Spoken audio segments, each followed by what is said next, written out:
Shalom jemaat Tuhan, senang sekali boleh berjumpa kembali dalam Renungan Kingdom Devotion hari ini. Saya meneruskan di dalam Galatia 5. Saudara, Rasul Paulus mengetahui keadaan jemaat di Galatia, jemaat yang didirikannya. Ada pihak-pihak tertentu ingin mengembalikan, ingin mengubah, membawa pengaruh bahwa bukan satu-satunya keselamatan dari kasih karunia, tetapi harus mengerjakan, harus mengikuti hukum Taurat.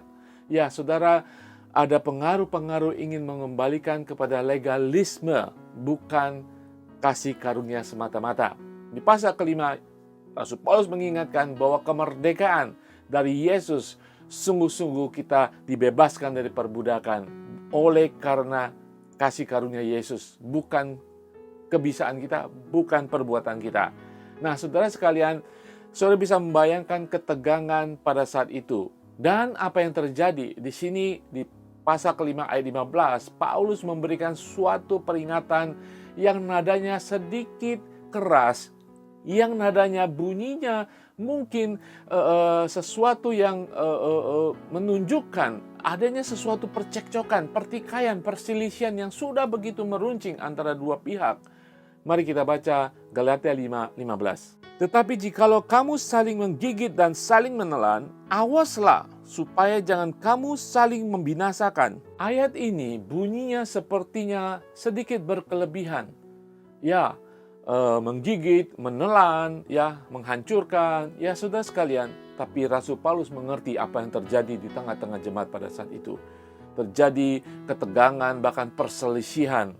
Saudara, mungkin kita bisa melihat juga kadang terjadi dalam gereja-gereja modern saat ini. Kita mengerti satu tubuh, bahkan kita mengerti kasih. Tetapi mengapa sering terjadi perselisihan, pertikaian sampai ke pengadilan? Karena tidak ada yang mau mengalah, karena setiap pihak merasa bahwa dirinya benar. Nah, di sini Rasul Paulus mengatakan, jangan saling menggigit dan menelan. Apa artinya, saudara? Kedua kata ini sebenarnya seperti yang terjadi kalau saudara melihat dokumenter gitu ya. Ada binatang buas memakan mangsanya, ya dikejar, digigit, ya dicengkram, dan kemudian dimakan. Sama seperti itu, saudara. Apa yang dikatakan Rasul Paulus itu berarti gambaran jemaat pada saat itu memang terjadi sesuatu yang sangat-sangat gawat. Sehingga Rasul Paulus mengatakan berikutnya, awas. Kata menggigit dan menelan itu suatu kata yang terus-menerus, saudara. Dan kata awas ini peringatan juga terus-menerus. Seringkali kalau kita ada suatu tempat, ada tanda awas, ada anjing gitu ya, saudara ya. Itu berarti terus-menerus ada anjing di sana. Kita harus awas. Karena kemungkinan kita bisa digigit walaupun kita tidak melihat anjingnya. Sama halnya dengan peringatan Rasul Paulus, ya. Jangan menggigit, jangan menelan. Keadaan yang terus-menerus, awas. Akan terjadi kehancuran. Tidak ada yang menang, tidak ada yang kalah, ya. Nah, disinilah Rasul Paulus inginkan apa yang terjadi di tengah jemaat. Jangan pakai cara seperti itu, menggigit, menelan, tetapi pakailah kasih. Rasul Paulus ingin mengingatkan kepada mereka, apapun perbedaan mereka, tetap mengenakan kasih. Karena kasih itu akan melekatkan kita satu sama lain. Kasih itu akan saling membangun. Kasih itu akan membuka kita untuk melihat perbedaan kita.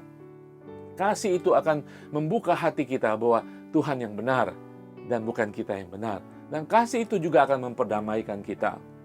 Saudara, hari ini kita perlu, saudara, ketika gereja mulai bertumbuh, pemimpin mulai banyak, ya, pengajaran mulai kita dapatkan. Kadang-kadang kita membawa pendapat kita membawa keyakinan kita, tambahan kita, ya, untuk kita tambahkan di dalam kebenaran Injil sehingga terjadi percekcokan, pertikaian, dan perselisihan.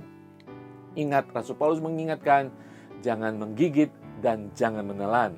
Awas, jangan sampai kita binasa karena kita saling menghancurkan. Saudara, kenakan kasih. Dan kita tahu hanya kasih Allah yang akan menyelesaikan segala-galanya. Hanya kasih Allah akan menenangkan hidup kita. Amin. Roma 5 ayat 1 mengatakan demikian. Sebab itu kita yang dibenarkan karena iman, Kita hidup dalam damai sejahtera dengan Allah oleh karena Tuhan kita Yesus Kristus. Saudara, setiap kita, ya suku bangsa apapun, latar belakang apapun, ketika kita menerima Tuhan Yesus, kita sudah diperdamaikan dengan Tuhan. Kita memiliki damai sejahtera dari Tuhan. Saudara, dalam tubuh Kristus, mari kita tetap pelihara damai itu. Dan terlebih kita mengenakan kasih, sehingga kita bisa menyelesaikan segala sesuatu perselisihan, perbedaan pendapat yang ada di tengah-tengah jemaat. Mari kita tumbuh sebagai umat Tuhan yang dewasa. Dewasa rohani, dewasa secara pikiran, dewasa mental kita. Saya ingin ingatkan kembali kepada saudara, firman Tuhan tadi mengatakan, awas supaya kalian tidak saling menghancurkan. Awas. Mari kita tetap waspada, iblis pasti akan mengganggu kita, iblis pasti akan mencoba menjerumuskan jemaat yang ada, mengadu domba jemaat yang ada. Awas, perhatikan, kita harus waspada. Amin. Roh Kudus akan menolong kita.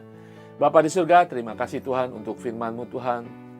Ajar kami Tuhan untuk tetap waspada, ajar kami untuk saling mengingatkan di dalam kasih, ajar kami untuk saling membangun di dalam kasih, ajar kami untuk mengenakan kasih di atas segala-galanya Tuhan, agar kami boleh hanya mementingkan Tuhan Yesus Kristus lebih dari segalanya, bukan kami, bukan kelompok kami.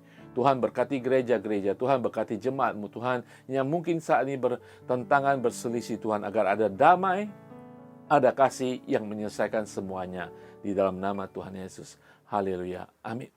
Saudara, mari kita tetap waspada, berhati-hati. Jangan sampai kita saling menghancurkan karena keegoisan kita, keangkuhan kita. Tuhan Yesus berkati semuanya.